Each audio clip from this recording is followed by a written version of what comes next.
अस्सलाम वालेकुम बच्चों, आज हम करने जा रहे हैं क्लास 8 का लेसन नंबर कुव्वत और दबाव उर्दू मीडियम। ठीक है, तो इसमें कुछ सेंटेंस लिखे। पहले मैं इसको थोड़ा रीड करूँगी और फिर मैं कुछ सुनना चालू करूँगी। ठीक है, कुव्वत से क्या मुराद है? साकिन जिस पर कोई कुव्वत अमल ना करे तो साकिन ही रहता है, और मुतहरिक जिसमें कुव्वत अमल ना करे तो वो उसकी रफ्तार उसी सिमत में मसलसल आगे बढ़ती रहती है। इस हरकत के मुतालिक न्यूटन का पहला कानून है। ठीक है, हरकत के मुताबिक पहला कानून है। तो देखिए लिखा क्या है, मतलब क्या है, साकिन मतलब क्या है? साकिन मतलब होता है रुका हुआ। रुका हुआ जिसमें पे अगर कोई अदर फोर्स मतलब कोई और आके उसको कुछ ना करे। मतलब मैंने बुक रखी है, ये बुक को मैं तब तक ही उठेगी नहीं यहाँ से, जब तक मैं इसको हाथ से उठा के कोई फोर्स मेरा फोर्स लगेगा तभी मैं इसको उठा के कहीं और लेके तभी यहाँ से हिलेगी। तो ये हिलेगी क्या? नहीं ना। ठीक है, तो मतलब इसका ये हुआ कि एक जिस्म है, एक जिस्म में कोई कुव्वत दूसरी कुव्वत अमल नहीं करेगी तब तक वो ऐसे ही रहेगा।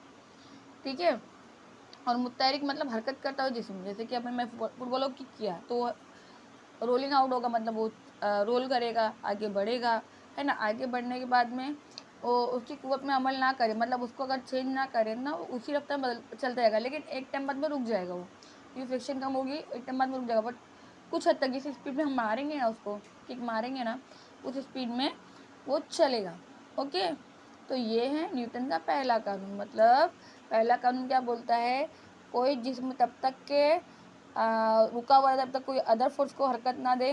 कोई अदर फोर्स, कोई भी जिस्म तब तक हरकत करता है, कोई अदर फोर्स को रोके ना या उसका डायरेक्शन ना चेंज कर दे। ठीक है, अब देखिए एक होता है मुतल्लका फोर्सेस, एक होता है गैर मुतल्लका फोर्सेस। तो क्या होता है? Contact and non contact force, है ना। तो उसको क्या बोलते हैं? जैसे कि देखिए आपके घर में फ्रिज होगा या नहीं होगा, आपने देखा होगा कहीं ना कहीं कि फ्रिज का आप है ना पूरा दरवाज़ा पुश नहीं करे, थोड़ी दूर पे आप रुका भी देना तो दरवाज़ा खुद ब खुद खसक के क्या होता है, खुद ब खुद क्लोज हो जाता है और टाइट बंद होता है। मतलब उसमें क्या लगा होता है? उसमें लगा होता है मैग्नेट। ठीक है, तो मैग्नेट उसको फोर्स देता है, उसको अट्रैक्ट करता है अपनी तरफ में, और वो क्लोज हो जाता है। ओके, ठीक है। उसी तरह से देखिए अब मैंने ये पेन को लिया है बराबर, अगर इस पेन को मैंने छोड़ दिया तो आपको क्या लगता है? अगर मैंने इसको पकड़ा है तो कहाँ जाएगा? हाँ, देखिए मैं इसको छोड़ रही हूँ, नीचे जा रहा है। क्यों जा रहा है नीचे? क्या है भाई, ऊपर क्यों नहीं गया? ये यहीं पे क्यों नहीं रुक गया? क्योंकि एक फोर्स और है जो कि नॉन कॉन्टैक्ट फोर्स है, वो है ग्रेविटी। ज़मीन हर एक चीज़ को पकड़ के रखती है, इसमें ग्रेविटी है। ओके, हम जो चल पा रहे हैं, हम जो गाड़ियाँ हमारी चल पा रही है, जो भी चीज़ ज़मीन पे खड़ी है, इसीलिए क्योंकि ग्रेविटी है। ग्रेविटी होने की वजह से चीज़ें ऊपर ना जाके नीचे जाती। जैसे न्यूटन का हमने सुना होगा, भाई न्यूटन पेड़ नीचे बैठा था तो एक सेब आके सर पे गिर गया तो वो नीचे गिरा। तो न्यूटन ने सोचा अरे ये पेड़ ये से ऊपर क्यों नहीं गया? तो रीज़न मालूम कर पड़ा कि भाई ज़मीन हर चीज़ को क्या करती है, कसी शक्ल है ज़मीन के अंदर, ज़मीन हर चीज़ को घसीटती है। तो उसको बोलते हैं नॉन कॉन्टेक्ट। हम चाहे या ना चाहे वो हमको करेगी, खींचेगी, बराबर है ना। वो उसको बोलते हैं नॉन कॉन्टेक्ट। अभी देखिए एक एक है ना एक्सपेरिमेंट आपको बताती हूँ, आप घर पे ट्राई कीजिएगा। क्या कीजिए, एक कंघी लीजिए, कंघे को बाल पे रब कीजिए, अच्छा खासा उसको घसीए। तो उसके बाद में है ना कुछ कागज़ को है ना फाड़िए, छोटे छोटे टुकड़े कीजिए। उसको आप है ना उस कंघी पे एक कोम को उसको आप लेके जाओगे ना उस तक के, तो वो कागज़ चिपकेंगे, क्योंकि उस पर इलेक्ट्रॉन की पावर आती है। इसमें ना एक तरह का मैग्नेट आ जाता है, इलेक्ट्रॉन पावर आ जाता है कुछ टाइम के लिए, कुछ समथिंग सेकेंड के लिए, ज़्यादा टाइम तक नहीं। उसको चिपकेगा। ठीक है, वो कागज़ क्या होगा, चिपकेगा तो एक इलेक्ट्रॉन्स को फोर्स करते हैं। ठीक है, तो वो भी एक तरह का नॉन कॉन्टैक्ट फोर्स हो गया, है ना। और कॉन्टैक्ट फोर्स क्या होता है भाई? अब देखिए इसमें क्या लिखा हुआ है, नारियल के दरख्त को नीचे गिरता है। क्यों? क्योंकि भाई ज़मीन खींचती है, इसीलिए ना। बालों में फेरे हुए कंघे को हम क्या करेंगे, कागज़ पर रखेंगे, जो मैंने आपको बताई, तो वो कागज़ को चिपकाते हैं, है ना। वो भी एक तरह का नॉन कॉन्टैक्ट फोर्स हो गया, बराबर। मतलब 1.3 में क्या बोल रहा है? हाँ देखिए यहाँ पे कुछ फ़ोटो दिए हुए, पहले बताती हूँ आपको, समझाती हूँ। देखो यहाँ पे कुछ फ़ोटो दिया हुआ है, बच्चा क्या कर रहा है, किक मार रहा है, बराबर। किक मारा तो फोर्स लग रहा है, किस पे फोर्स लग रहा है? बॉल पे। बॉल पे जिस तरह से फोर्स मारेगा ना, वो बॉल उसी हिसाब से वो ऊपर तक उछलेगी, लेकिन उछलने के बाद में वो नीचे ज़रूर आएगी। पता है क्यों? क्योंकि ग्रेविटी भी खींचती है ना उसको। भले से ऊपर मार रहा है बॉल को, बराबर, लेकिन वो वापस नीचे आएगा। अब आप एक बॉल हाथ में लोगे और बॉल को ऐसा पुश करोगे ऊपर की तरफ में, वो ऊपर तो जाएगा, कुछ लिमिट जैसे आपका फोर्स है ऊपर तक जाएगा, वहाँ पे जाके वो रुक जाएगा, वहाँ पे 0 पॉइंट पर रुकता है, फिर नीचे वापस रिटर्न में आएगा और तेज़ी से आएगा। ठीक है, तो एक चीज़ ग्रेविटी जो है उस पर सब पे फोर्स करती है। अब देखिए ये मुख्तलिफ अमाल है, ये क्या बोल रहा है भाई, कुत्ते को खींच रहा है पर कुत्ता अपना अपोजिट में डायरेक्शन में खींच रहा है ना। अब देखो गाड़ी को पुश कर रहा है वो। अब एक बड़ी गाड़ी है, किसी गड्ढे में फंस गई तो अगर एक एग्जाम्पल बताती है आपको कि एक अकेला आदमी नहीं खींच सकता, क्यों, उसमें मास है, ठीक है, वजन है उसके अंदर। 3-4 लगेंगे तो आराम से हो जाएगा, पर वही एक लगेगा तो बहुत ताकत लगेगी, एनर्जी भी लगेगी, टाइम भी लगेगा। ओके, ठीक है, चलिए। तो मुतल्लिका फोर्स क्या होता है, जैसे कि मुतल्लिका फोर्स जैसे अजलाती फोर्स हो गया, हमने जो मारा, जैसे कि मैंने बोला बाउल को किक किया तो मुतल्लिका फोर्स हो गया, ठीक है। मैंने कोई यहाँ पे कुत्ते को जो खींच रहा है तो ये मुतल्लिका फोर्स हो गया, मतलब उसको बोलेंगे कॉन्टेक्ट फोर्स, ठीक है। हमने उस पर, हम उसको उठा रहे हैं, रख रहे हैं, खींच रहे हैं, जो भी कर रहे हैं तो मुतल्लिका फोर्स में आ जाता है। और नॉन कॉन्टेक्ट फोर्स में क्या आता है, शक्ली कुव्वत जो कि ज़मीन खींचती है, कुव्वत बरक़ी सुकूनी जैसे कि मैग्नेट पावर, है ना, ठीक है।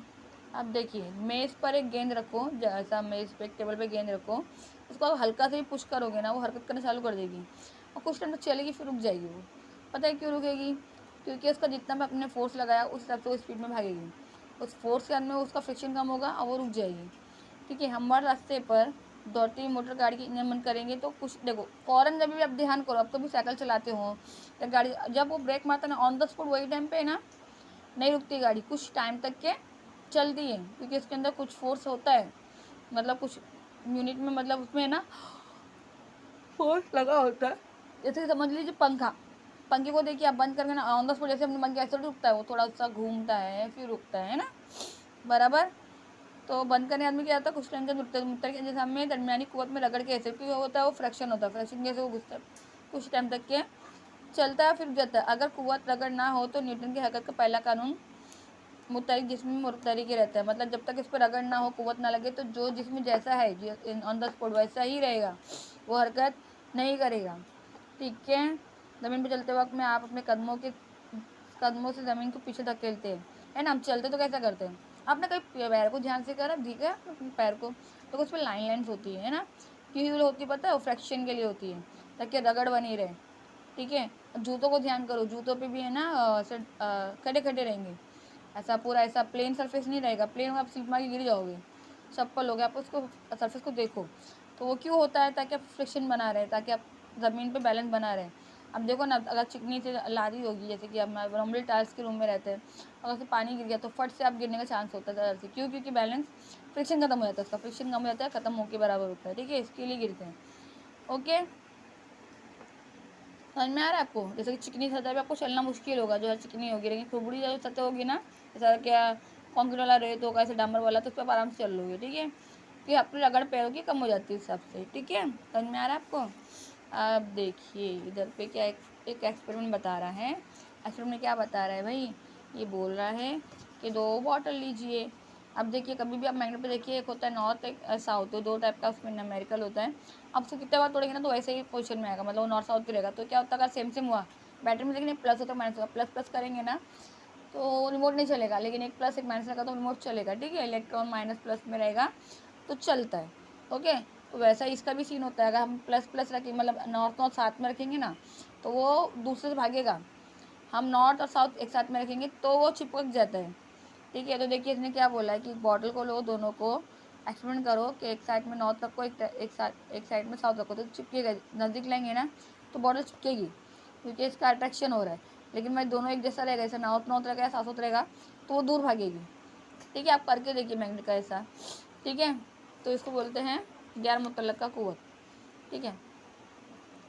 अभी देखिए यहाँ पे एक टेबल का एक्सपेरिमेंट बता रहा है कि भैया 2 ऐसा बुक लो, इधर पे धागा बांधो, सेम वेट रखो तो बैलेंस रहता है, इसको बोलते हैं बैलेंस फोर्स। एक होता है अनबैलेंस फोर्स, बैलेंस फोर्स अगर मैंने इसमें से एक पीस भी वजन तराजू हटा दिया तो अनबैलेंस हो जाएगा, बुक गिर जाएगी, है ना, और ये तराजू भी गिर जाएगा, है ना।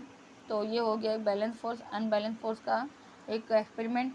जैसे कि देखिए अगर रस्सी खेलते हैं, देखो आपने कभी रस्सी वाला खेला होगा, देखिए बच्चे लोग का ग्रुप होता है, 2 मिनट बैठ होते हैं, तो अक्सर क्या होता है, कुछ 2 बच्चे तगड़े होते हैं, समझ 2 ही को ले लीजिए, 2 बच्चे अगर तगड़े होते हैं, एक ही साइड के, एक ही हाइट के और एक ही वेट के, तो वो दोनों का फोर्स इक्वल लगता है, मतलब दोनों का फोर्स सेम है ना, तो वो रस्सी हिलेगी नहीं, वो ऐसे ही घसीटते रहेंगे एक दूसरे को, लेकिन वो हिलेगी नहीं, तो वो हो गया हमारा बैलेंस फोर्स। लेकिन वही एक दुबला पतला लड़का, एक मोटा लड़का, तो जाहिर सी बात है मोटा लड़का उसको खींच लेगा, क्योंकि वो अनबैलेंस हो गया है ना, इक्वल नहीं हो गया, उसका जो ताकत है या फोर्स है वो इक्वल नहीं होगा।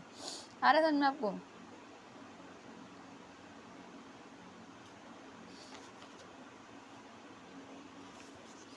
अभी चलिए अब ये देखते हैं इनर्शिया। इनर्शिया क्या होता है? ये भी एक न्यूटन का लॉ है। देखिए न्यूटन के लॉ को आप अच्छे से समझिए, क्योंकि आपको है ना, अभी आप बच्चों 8 में हो, 8 9 10 तीनों ही क्लास सेम होती है। जो आप 8 में पढ़ोगे, 7th भी वैसे कॉमन ही होती है, 7 6 में थोड़ा इजी वे में रहता है, 9 और 10 में एकदम खतरनाक हो जाती है ये चीज़ें। तो आप इजी वे में अभी समझ लो तो आपको 9 10 ईजी पड़ेगा। ठीक है, आपको घूम फिर के यही सब चीज़ें रिपीट में आने वाली, बस और ख़तरनाक हो के आने वाली है। तो इसको अभी समझ लीजिए अच्छे तरीके से, है ना। तो देखिए इनर्शिया क्या होता है? आप जानते हैं कि कुव्वत की वजह से शय की हालत बदलती है। मतलब जब किसी चीज़ पर कुव्वत लगेगी तो उसकी चेंजेस होगी, या तो वो रुका रहेगा तो वो चलेगा, या तो चलता रहेगा। आप कुव्वत तरफ लगाओगे तो रुक जाएगा, बराबर। लेकिन जैसा कि समझ लीजिए एक एक्सपेरिमेंट बता रहा है, इसमें नॉर्मली 9 में 10 में भी ये एक्सपेरिमेंट बताया हुआ है कि कागज़ लो, बोर्ड होता है ना ऐसा बोर्ड टाइप में, उस और एक ग्लास लो। ओके, एक ग्लास लो, उसमें बोर्ड के ऊपर क्या करो, आप 5 रुपये का सिक्का रख दो, और उसको ऐसा ना, ऐसा नहीं है, ऐसा होता है, हम ऐसा क्लिक करते हैं, ऐसा करके ऐसा क्लिक करते, तो आपको क्या लगता है कि जो सिक्का है वो साथ में जाएगा कागज़ के, कि वो नीचे गिरेगा ग्लास के? तो मैं आपको बता दूँ, आप ऐसा करके देखिए, वो सिक्का ग्लास के अंदर ही गिरेगा। क्यों पता है? क्योंकि वो रेस्ट पे था। मतलब वो रेस्ट पे था, तो उसकी बॉडी, ऐसा समझ लीजिए। एक बात और बताती हूँ, देखो समझ, आपको अच्छे समझने का। देखिए आपने कहीं बस में ट्रैवलिंग किया है, बराबर, बस में या टैक्सी में, बराबर। तो देखिए अचानक में ना गाड़ी में ब्रेक लग जाता है, तो ब्रेक लगता है ना, तो आपका जो बॉडी जो होता है ना, वो अचानक झटका मार के कैसा होता है, आगे तो चला जाता है। तो ऐसा क्यों होता है? रीज़न क्या है कि भाई ब्रेक तो उसने वहाँ मारा, आपकी बॉडी क्यों ऐसा आगे की तरफ पुश हो गई? तो रीज़न क्या होता है कि वो जो गाड़ी है वो चल रही होती है, बराबर। तो आपकी बॉडी को ऐसा रहता है हम भी चल रहे हैं, ओके। लेकिन जब वो गाड़ी में ब्रेक मारता है ना, आपको वो पता नहीं होता है, लेकिन आपकी बॉडी उस पर मूवमेंट करती रहती है, ठीक है। तो जब वो ब्रेक मारता है ना उसको, तो आपकी बॉडी उसको कांटेक्ट नहीं बना पाती, तो आप उस हिसाब से वो चल ही रहते हैं, आपकी बॉडी भी चल रही होती है गाड़ी की तरफ से। लेकिन जैसे वो ब्रेक मारता है, तो आपका जो पूरा वजूद होता है वो आगे की तरफ में झुक जाता है। ठीक है, समझ में आ रहा है आपको? तो वैसे ही यहाँ पे यही बता रहा है कि भैया जो वो रेस्ट पे था, जो सिक्का रेस्ट पे था, आपको अचानक में फोर्स मारोगे ना, तो वो रेस्ट में रहने की कोशिश करेगा, फ़ौरन नहीं वो हरकत में आ जाएगा। ओके, आ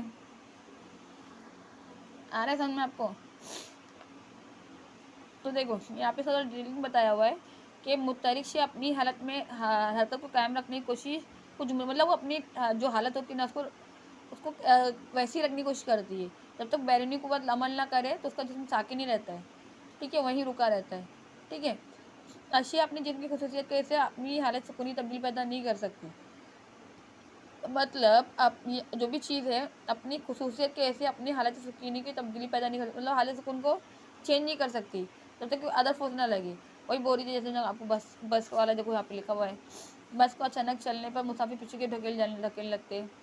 चलने में भी होता है, अक्सर ब्रेक मारने भी होता है। ठीक है, शय को अपनी खसूसियत, अभी देखिए हाँ चलने पे भी देखिए, अभी जो ऐसा होता है, देखो आप जाते हैं चढ़ते हैं बस में, अचानक में जाके चढ़ जाते, तो वो टाइम भी आप कैसा फील करते कि भाई मैंने खड़े हो गए, है ना, या मैं बैठ गई। नहीं खड़े हो तो नॉर्मली ज़्यादा आपको लगता है कि खड़े हो गए, कि आपको ऐसा लगता है आप खड़े हुए ही, आप चल नहीं रहे। क्या आपको रियलाइज होता है कि आप चल नहीं रहे, आप खड़े हुए। तो अचानक में जब गाड़ी चलती है ना, तो आप पीछे ढकेल जाते हो, है ना। वैसे ही बैठने पे होता है, जब बैठे रहते हो आप, और जब ब्रेक मारता है तो आप आगे आ जाते हो। ठीक है, तो आपका बॉडी क्या फील करता है कि या तो हम रुके हुए हैं, तो अचानक में चला तो आपको झटका लगता है, या हम चल रहे हैं तो रुक गया तो आपको झटका लगता है। समझ में आ रहा है आपको? ठीक है, देखो एग्जांपल ये भी दिया है, जैसे घूमने वाला बिजली का पंखा भी बंद करके तो फॉर वो तो कुछ टाइम तक घूमता रहता है। अभी एक एक्सपेरिमेंट यहाँ पे ये दिया हुआ है कि ना, देखो टायर को हम जब दबाव प्रेशर डालते हैं तो वो क्या होता है, पंप में हवा बढ़ता है, तो कुव्वत लगती है, कुव्वत लगने पे क्या होता है, हवा का दबाव क्या होता है, बढ़ जाता है। तो कुव्वत और दबाव में दोनों में ताल्लुक होता है एक दूसरे के साथ में। ठीक है, ठीक है।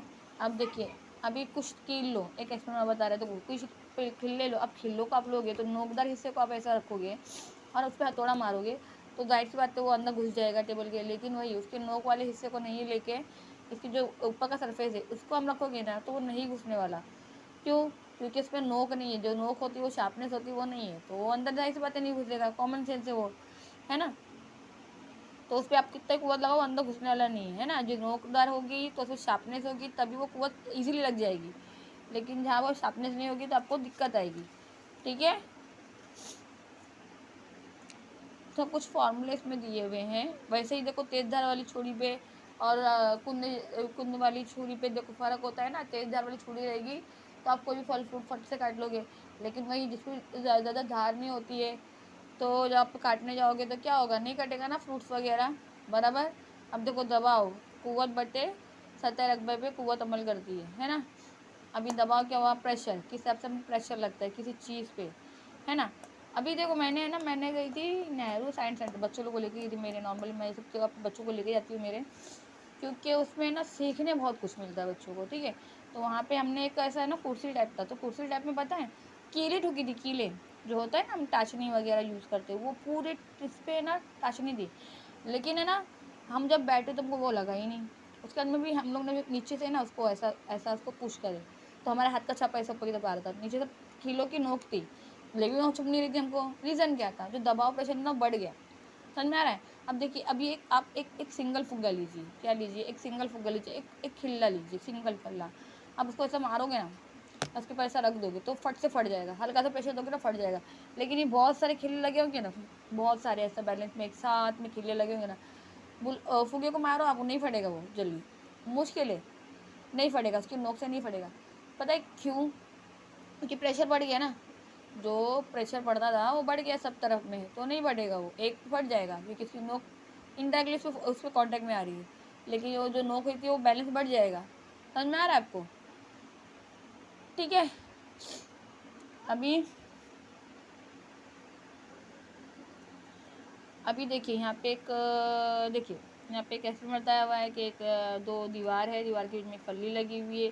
जब किताबों को इस लाइन से सजाया गया, सजाने के बाद में क्या हुआ, सजाने के बाद में देखिए लकड़ी हिल रही है क्या, यहाँ पे ऐसा दबाव दिख रहा है इसके ऊपर नहीं। लेकिन यहाँ पे देखिए ये लकड़ी रखी हुई है, इसके ऊपर एक के ऊपर एक के ऊपर एक किताब रखी हुई है। किताब के रखने से क्या हो रहा है, सब दबाव चल रहा है। दबाव पड़ने की वजह से क्या हो रहा है, वो लकड़ी जो है अनबैलेंस हो रही है ना। दिख रहा है ना आपको।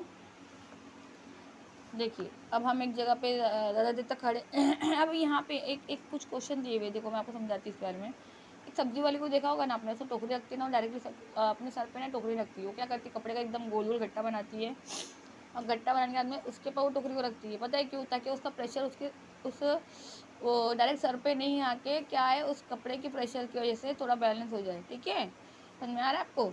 उसके बाद में देखिए अभी अभी एक क्वेश्चन पूछा है इसमें कि आप एक जगह लगातार खड़े नहीं हो सकते, लेकिन एक जगह 8-10 घंटे रेगुलर सो सकते हो, ऐसा क्यों।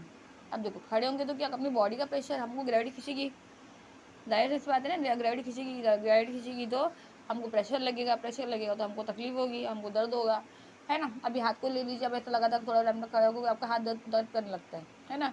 ऐसा नीचे भी नहीं होता है, बराबर। अब वही आप लेटते हो तो आपकी जो बॉडी का जो भी प्रेशर है वो अनबैलेंस, मतलब वो इक्वल हो जाता है, मतलब वो उसका प्रेशर नहीं लगता उसके ऊपर। ठीक है, अब देखो माए का दबाव, माए का प्रेशर बता रहे हैं, माए का दबाव कैसा होता है। प्लास्टिक की बोतल लीजिए, कांच की नली में 10 सम लंबाई वाला एक टुकड़ा लीजिए। प्लास्टिक की बोतल लो और कांच की नली लो, उसमें लंबाई का टुकड़ा डालो और उसमें गुब्बारा लगाओ। और चलो यहाँ पे पीछे कुछ फ़ोटो दिया हुआ है, हाँ देखो, ये देखो इसने नीचे लिया है, ये देखो यहाँ ध्यान करो, देखो जो भी होल किया है ना बॉटल में, नीचे की तरफ किया, तो आपको क्या लगता है फुग्गा फूगेगा या नहीं फूगेगा। देखिए फूगेगा, पता है क्यों, पानी का प्रेशर ऊपर के नीचे आएगा, है ना, नीचे से ज़्यादा दबाव बनेगा, दबाव बनने से क्या होगा, फुग्गा फूक जाएगा। अभी यहाँ पे ध्यान कीजिए, देखो एक्सपेरिमेंट बताया हुआ है, देखो ये होल है 1 2 3, है ना, बराबर। देखो ऊपर से ना पानी जो गिर रहा है वो पतला नीचे की तरफ में ही गिर रहा है, देखो बीच वाले में देखो थोड़ा आगे, और जो सब में नीचे था वो और आगे जा रहा है। पता है क्यों हो रहा है, क्योंकि सबसे ज़्यादा प्रेशर नीचे वाले में बढ़ रहा है, जो नीचे वाले पड़ा तो दबाव प्रेशर पड़ने से क्या होता है, पानी ज़्यादा फोर्स में निकल रहा है। ठीक है, अब जैसे कि देखिए पानी का ही प्रेशर होता है, जिस पे जैसे दबाव पड़ेगा वैसा वो काम करेगा, है ना। अभी यहाँ पे गैस के दबाव की बात कर रहे हैं, गैस के दबाव की बात कैसे कर रहे हैं। अच्छा मैं आपको गैस के बारे में बताऊँ, देखो हम अपने मुंह से फुग्गा फूकते हैं, नॉर्मली फुग्गा होगा पार्टी में ये सब में, है ना, तो वो फुग्गा। और एक और देखो हीलियम गैस वाले फुग्गा लेके आते हैं भैया लोग, वो बंधे हुए रहते हैं, 10 वाले कुछ आते समथिंग मिलते हैं, और वो फुगा, अब उनको देखो, अगर ये हम ये फुगा फुगा के छोड़ेंगे ना ऐसा हवा में, तो वो नीचे जाएगा, हमारा फुगा है वो जो हम घर में फुगाते हैं, तो बराबर। लेकिन लेकिन वो जो हीलियम वाला गैस देखो आप, वो फुगा आपको छोड़ दोगे ना, वो कहाँ जाएगा, डायरेक्ट ऊपर आता है। पता है क्यों? रीज़न क्या है? उसका मास होता है ना, कम होता है, ठीक है, वजन उसका कम होता है। दोनों ही बॉल अगर बॉलून में देखेंगे तो हीलियम हल्का है, किससे? जो हम फुगाते हैं ऑक्सीजन से और कार्बन डाइऑक्साइड, कार्बन से। ओके, आया समझ में? इसकी भी आपको लेसन में आगे है, मैं समझाऊंगी इंशाल्लाह आपको हर एक की डिटेलिंग, ठीक है। जैसे जैसे लेसन आगे बढ़ेगा मैं आपको समझाते रहूँगी, ठीक है। तो देखिए, तो अभी ये क्या बोल रहा है, किसी गुब्बारे का मुंह में हवा भरते वक्त हर सिम से फूलता है। जब हम फुगाएंगे तो हर साइड से फूगेगा ना, जाहिर सी बात है, और वो ही सुराख हो गया तो फूकने वाले फुगे से हवा बाहर निकलती है, वो फूलता नहीं है। तो माई की तरह गैस में भी जिस बर्तन में बंद हो तो दीवारों पे हवा दबाव डालती है। अब देखिए एक और चीज़ बताती हूँ, एक खाली बॉटल लीजिए, ऐसा खाली बॉटल लीजिए, उसका जो मुंह होता है ना, मुंह, अब डायरेक्टली उस मुंह के थ्रू आप पानी में डालने की कोशिश की, नहीं जाएगा वो अंदर। पता है क्योंकि कितने हवा रहती है, हवा ने अपनी जगह बना ली है। अब उसको क्रॉस करोगे ना तो बबल्स निकलेंगे, हवा अपनी जगह छोड़ते जाएगी, पानी अंदर चले जाते जाएगा। ठीक है, समझ में आ रहा है आपको? तो पानी भी दबाव डालता है, हवा भी दबाव डालती है एक तरह से। पानी हवा हल्की होती है, पानी ज़्यादा भारी होता है हवा से, है ना। अब देखो फिज़ाई दबाव, एटमॉस्फेयर। एटमॉस्फेयर में देखिए ये क्या बोल रहा है इसमें, सतह ज़मीन से 16 किलोमीटर की बुलंदी तक फिज़ा है, मतलब 16 किलोमीटर तक ऊपर जाओगे ना आप तो हवा है। और बस इसके आगे तकरीबन 400 किलोमीटर फिज़ा बहुत हल्की, उसके ऊपर जाओगे तो हल्की होती जाएगी हवा, हल्की एक टाइम में ख़त्म हो जाएगी। अभी हम जब बात करते हैं ना, बात करते हैं तो हमारी जो आवाज़ें हैं जो एक दूसरे तक पहुंचती है, उसका एक सबसे बड़ा सोर्स है हवा। अगर हवा ना हो तो हम इतना ही बाजू में बैठे, हमारी आवाज़ दूसरे तक नहीं जा पाएगी। हमारी आवाज़ जो एक दूसरे तक पहुंचती है उसका रीज़न है हवा। ओके, हवा के ज़रिए हमारी आवाज़ एक से दूसरे तक पहुंचती है, ठीक है। ठीक है, तो ये यही बता रहा है कि इतने एरिया में हवा ज़्यादा है। देखिए इतने एरिया में हवा ज़्यादा है, जैसे हम ऊपर जाएंगे हवा का दबाव कम पड़ेगा, प्रेशर का दबाव कम पड़ेगा, ठीक है।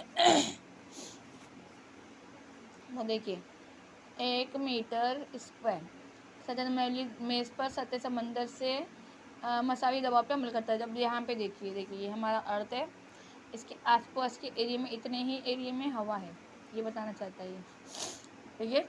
इतने एरिया में हवा है, उसके बाहर जाएंगे तो हमको हवा नहीं मिलेगी।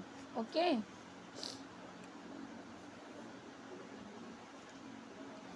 अभी देखिए ये तो मुझे इतना कुछ खास नहीं लगा। ये देखते हैं कि एक कुआं है ना, कुएं में हम जब बाल्टी छोड़ते हैं तो बाल्टी छोड़ते हैं ना तो बहुत हल्की लगती है, एकदम मस्त में नीचे जाती है। लेकिन जैसे ही वो पानी भरता है, कभी अपने कुएं में पानी भरा होगा या नीचे से ऊपर कुछ लाया होगा, भरने में इतना ताकत लगानी पड़ती है ना, आपको प्रेशर लगता है। पता है क्यों? पहली बात तो ग्रेविटी से खींचती है उस बाल्टी को। सेकेंड, उसमें फ्लूइड जो पानी होता है उसका एक अपना वजन होता है, तो दो तरह का फोर्स लग रहा होता है, जो पानी का वजन और जो ग्रेविटी, दो तरह से खींचती है, इसलिए आपको ताकत लगती है। ओके, सिंपल भाषा में बोला जाए तो ये। अभी देखिए एक एक्सपेरिमेंट में आपको बताती हूँ। देखो एक खाली गिलास लेना, ठीक है, मेरी तरफ से बता रही हूँ। एक खाली गिलास लो, कांच का लो, चाहिए तो उसमें आप है ना आलू या नींबू कुछ भी डाल के देखो। जब आप डालोगे ना हमारे पानी में, ये वाले पानी में डालोगे ना, तो जो आलू है या नींबू है वो नीचे बैठ जाएगा, या अंडा है वो बैठ जाएगा, ठीक है, वो बैठ जाएगा नीचे। लेकिन अब वही आलू या अंडा या नींबू जो भी निकालो आप उसको, उसके अंदर ना 2 चम्मच शक्कर या नमक डाल दो, उसमें 2 चम्मच 3 चम्मच डाल दो, तो जो आलू या नींबू होगा ना वो तैरेगा उसमें। अब बताओ रीज़न क्या है कि वो पहले डूब रहा था अब तैर रहा है? पानी भारी हो गया, जो हमने उसमें फॉर्म डाला नमक का या शक्कर का तो उसमें मिल गया, वो तो घुल गया, लेकिन उसने अपनी जगह बना ली, उसको है ना भारी कर दिया उसने इस पानी को। और पानी को भारी करने से वो क्या हो गया, वो तैरने लग गया। ओके, तो मैंने एक ऐसे बताया आपको। अब देखिए यहाँ पे क्या बता रहा है, वही चीज़ें समझ लीजिए, मैं समझा रही थी इसी के लिए कि बोल रहा एल्यूमिनियम का एक छोटा सा पतरा वर्क, एल्यूमिनियम शीट होती है ना, जब खाना रैप करके आता है रोटी वगैरह, है ना, तो उसको पतला सा लो, एक बाल्टी पर पानी लेकर उस पतरे के डब्बे पतरा दबाइए, क्या होता है, और इस पतरे को मोड़कर छोटी सी नाव बनाइए और पानी में छोड़िए। तो देखो आप पतरा लोगे दबाओगे तो क्या होगा, पानी में छोड़ोगे तो क्या होगा, नाव बना के। तो नाव तैरती है कि नहीं? मेरे ख्याल से नाव तैरेगी, लेकिन भैया आप गोला बना के डाल दोगे ना तो क्या लगता है, तैरेगी या डूबेगी?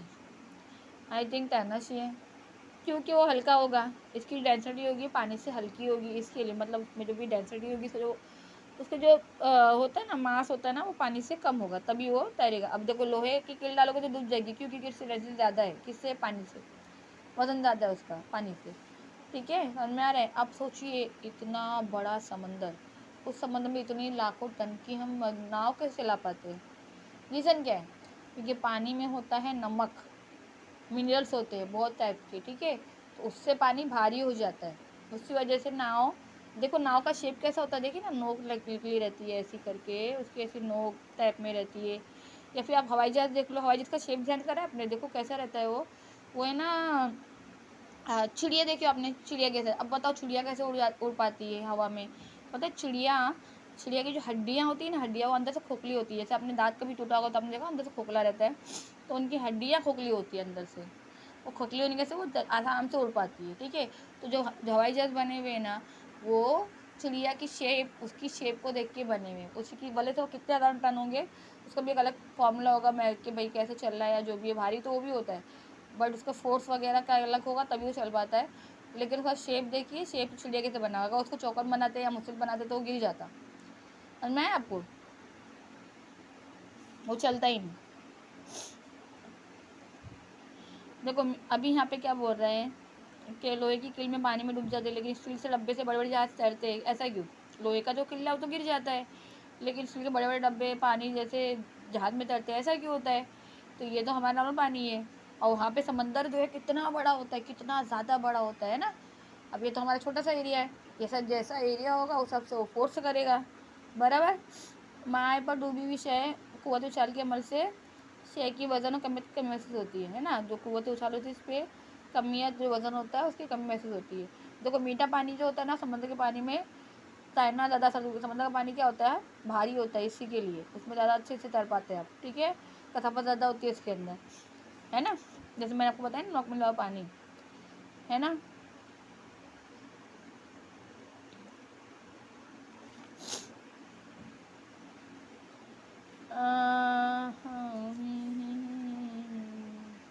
तो ठीक है, चलो इसमें कुछ क्वेश्चन सॉल्व किए हुए वो देखते हैं, इसमें कुछ फॉर्मूला वगैरह है।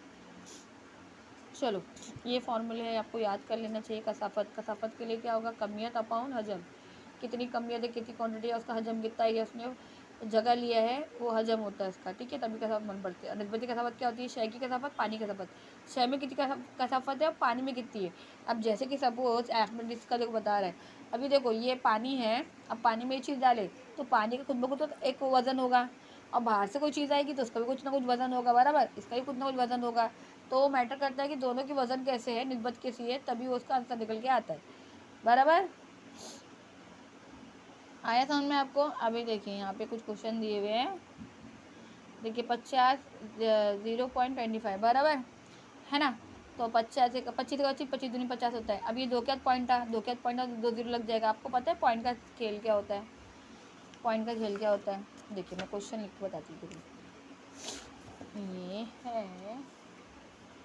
ये है हमारा 50 और ये है हमारा 0.25 मीटर का स्क्वायर। ठीक है, ओके। देखो 50 का 50, अरे सॉरी 25 का 25, 25 दूनी 50 बराबर।